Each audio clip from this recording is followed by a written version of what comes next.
Last week, I walked you through the 3 layers: the role, the resume, the survival story. And if you watched, then you know which one landed the hardest on you. You felt it.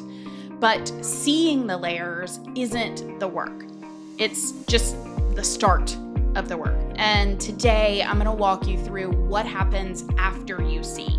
The methodology that I take every woman through, 3 moves, not motivation, not mindset, a walkthrough of the actual process. And I'm gonna tell you the full story of a woman who used it to leave a career that she was excellent at and be able to build the one that she was actually built for. If you haven't watched the first episode though, pause this one and go back and watch it. This one only works on top of that one.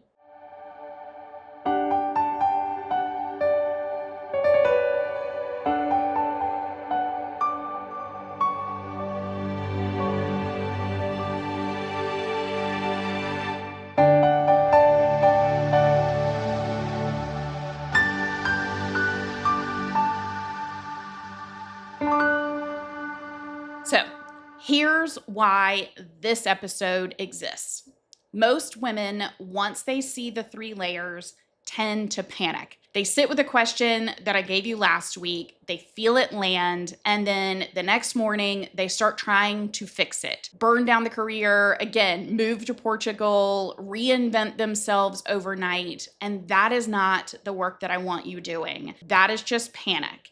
It feels like courage potentially at the time, but it's actually the survival story running on just a new track. So the real work, it happens slower and clearer, and it's the only kind that ends up holding and lasting.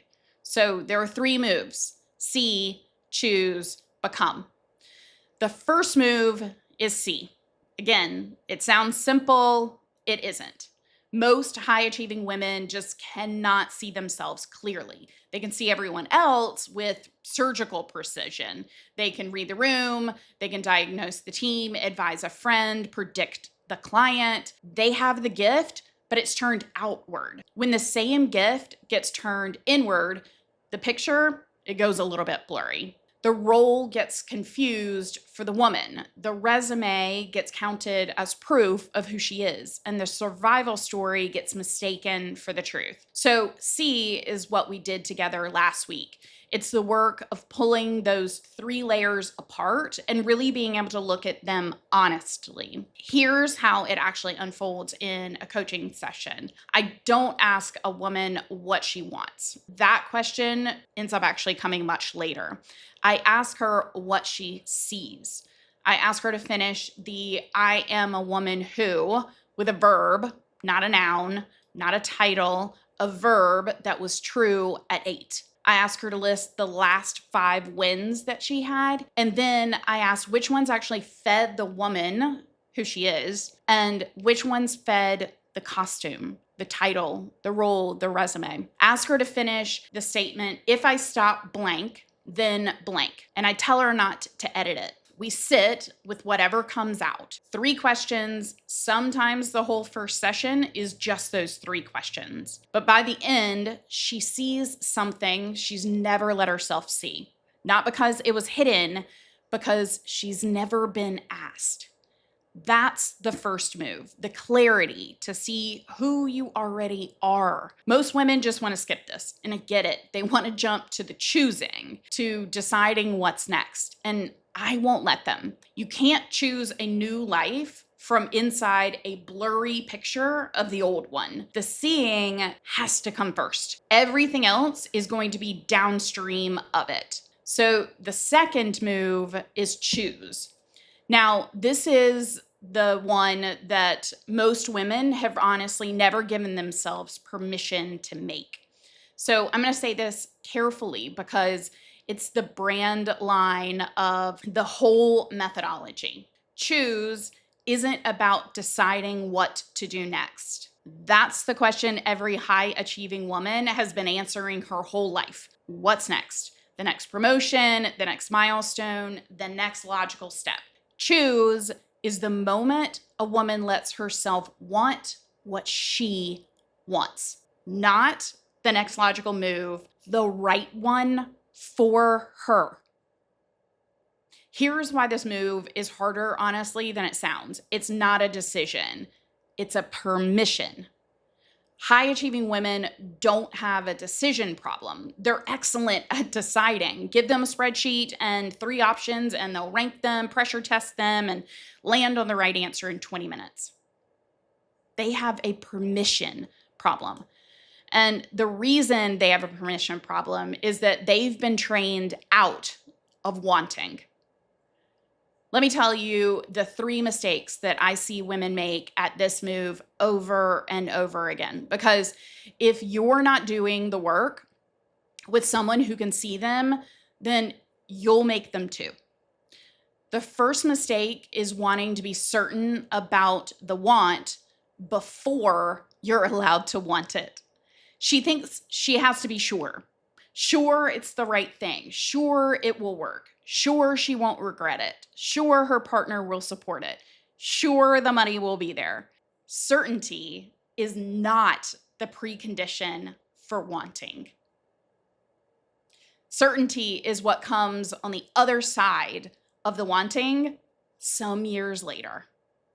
If you want and you wait to be certain before you let yourself want, then you'll never want anything, because certainty about the next thing only shows up after you've moved toward it, not before. The second mistake is skipping from maybe I want something straight to, well, how do I do it?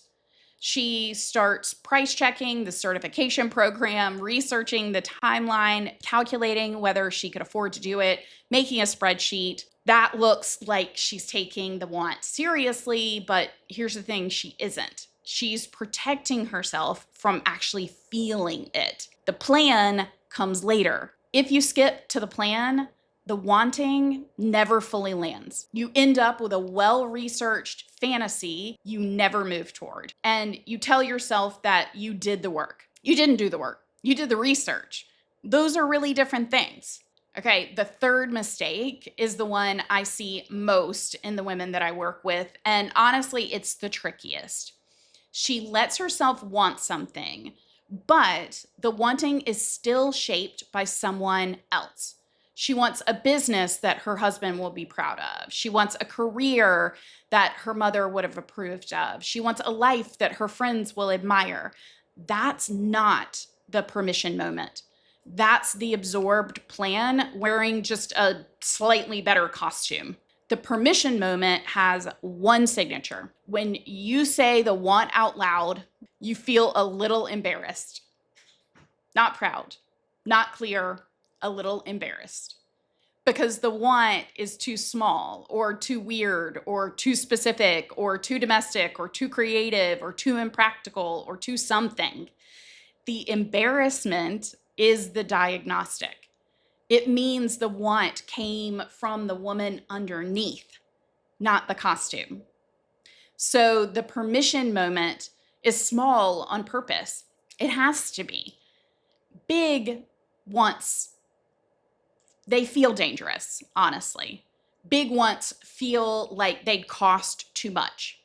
So we start small. It's not, I want to leave my marriage. It's, I want a Saturday that nobody else has a claim on. It's not, I want to quit my career. It's, I want to spend an hour a week on the thing that I keep telling myself is silly. It's not, I want to start a business. It's, I want to know what the woman underneath my title actually thinks about a thing. And here's what happens when a woman gives herself the small permission. The next one gets easier, then the next. The permission moments start to stack on top of themselves. They build a track record inside her that says, the woman I am underneath the costume is allowed to want things, and the room does not collapse when she does. By the time she's ready for a bigger move, she's been practicing. She's not leaping, she's choosing. And there's a difference. You can't realign a life you haven't given yourself permission to want. That's the second move. Choose. Okay, The third move, number 3, is become. This is where most coaching content stops. It tells you to see clearly, it gives you permission to want, and then leaves you at the door of your own life without telling you how to walk through it. Become is the part that doesn't look glamorous. It's the actual building of the thing. And it's the move where women who did the first 2 and did them right still lose the plot because nobody taught them what become actually requires of them. 3 pieces. I'm going to walk you through each one, and I'm going to name the mistake most women make at each one, because those mistakes are why women who've done real seeing and real choosing still end up back in the same misalignment 18 months later. And that is the last thing that I want for you. The first piece is naming what you're building, not in vague language, in very specific language. The kind of business, the kind of marriage, the kind of body of work, the kind of Tuesday morning. You have to be able to describe the woman you're becoming with enough specificity that you'd recognize her if she walked into the room. Here's the mistake most women make at this piece. They name the outcome, not the woman. They say, I want to be a coach. That's the outcome. It doesn't describe the woman. The woman version sounds different. I want to be the kind of coach whose clients cry in the first session because they've never been asked those tough questions before. I want the practice to be small. I want to see 6 women at a time. I want to write in the mornings and take Fridays off. That's the woman. That's what become requires of you. If you name the outcome without naming the woman, you'll build a version of the outcome that does not fit you and you alone. You'll be a coach with a practice that you end up resenting because you build it the way that other coaches build practices, not the way that this specific woman actually wanted and needs to work to feel fulfilled. Same mistake at every scale. I want a business. Which woman's business? I want to write a book. Which book? In whose voice? For which reader? The specificity is what protects you from being able to build the wrong thing. And you could build the wrong thing correctly, but it's still going to be the wrong thing. The second piece is accepting the beginner stage. This is the piece that high achieving women hate the most. And boy, do I get that.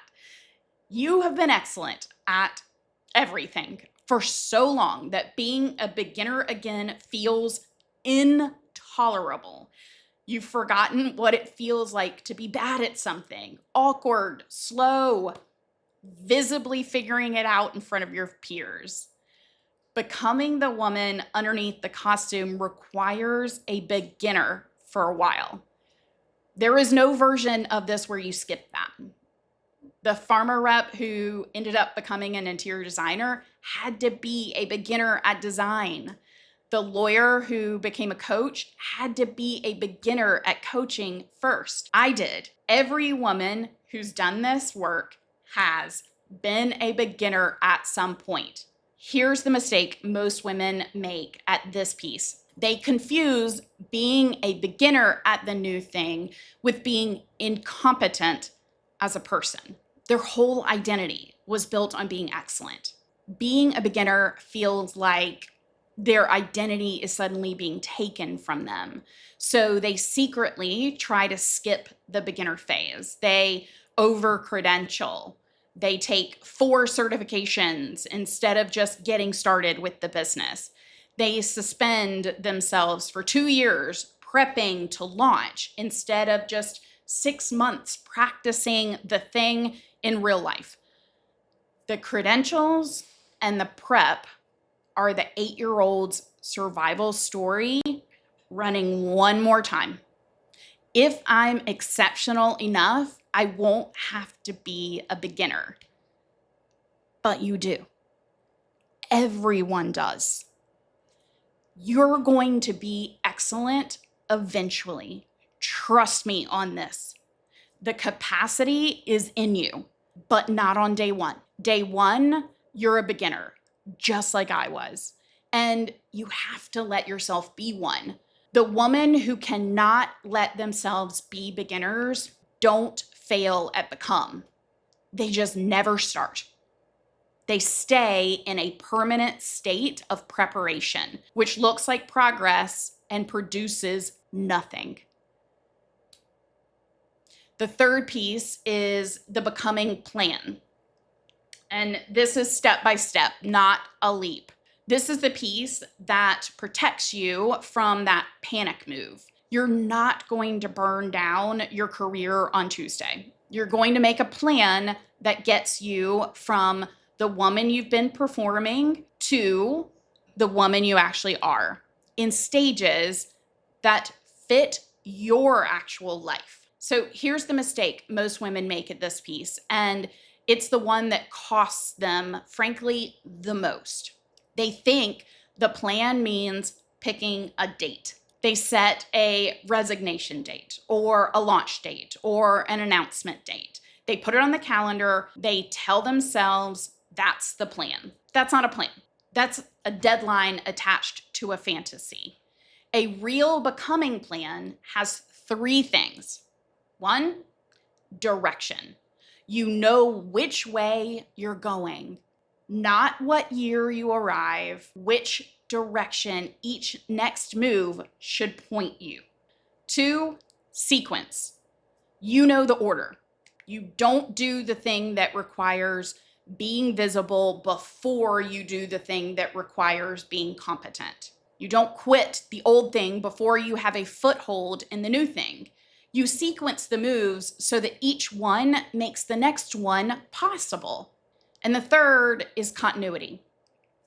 You keep taking the next step, even when the next step is boring or slow or, God forbid, invisible or not producing some kind of external proof that the plan is working, because a becoming plan is a compass, not an odometer. Same principle that we talked about in episode 1.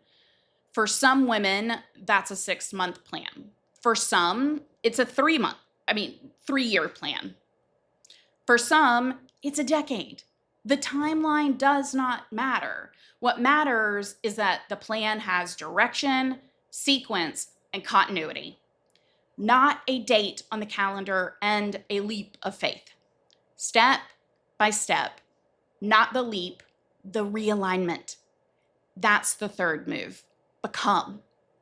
The whole methodology in 3 words: see, choose, become. The work isn't fast. I wish it were, but it's not vague. And the antidote to fear, the only one that I've ever found that actually holds, is clarity. Let me tell you about a woman that I worked with. I'll call her Anne. I always change the names.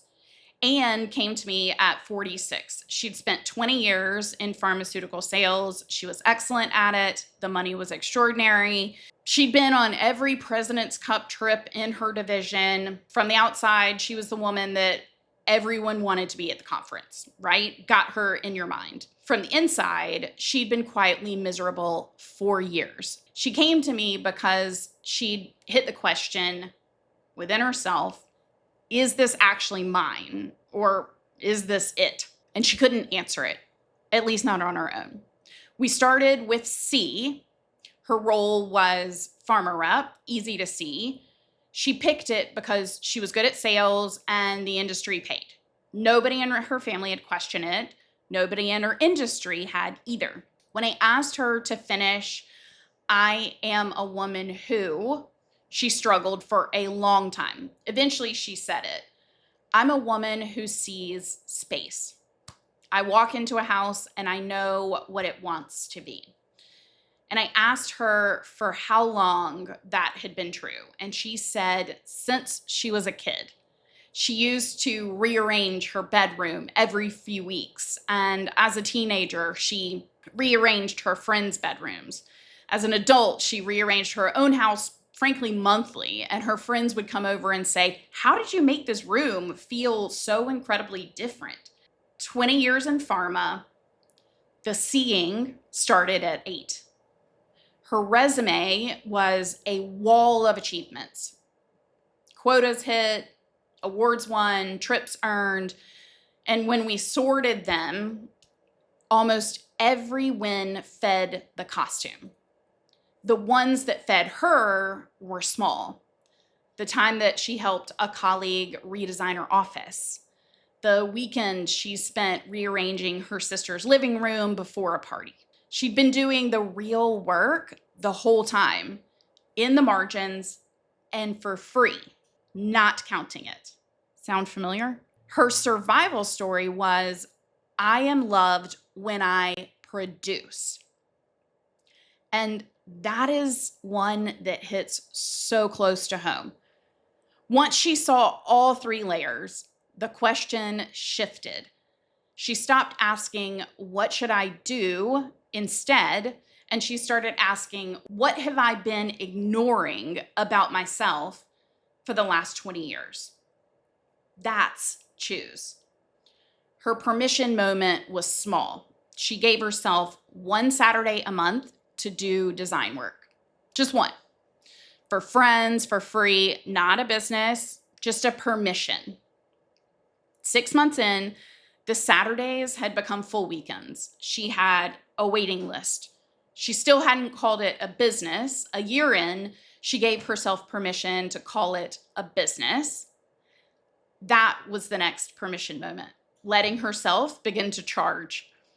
That's where become started. Slow, step by step.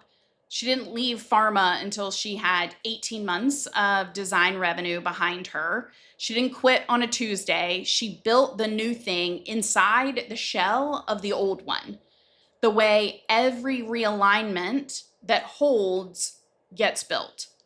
Today, she runs a 7-figure interior design business. She is way more successful than she ever was in pharma. But that's not the line I want you to hear. The line I want you to hear is this: she didn't blow up her life. She realigned it. It was the same woman, just a deeper layer. So here's what I want from you.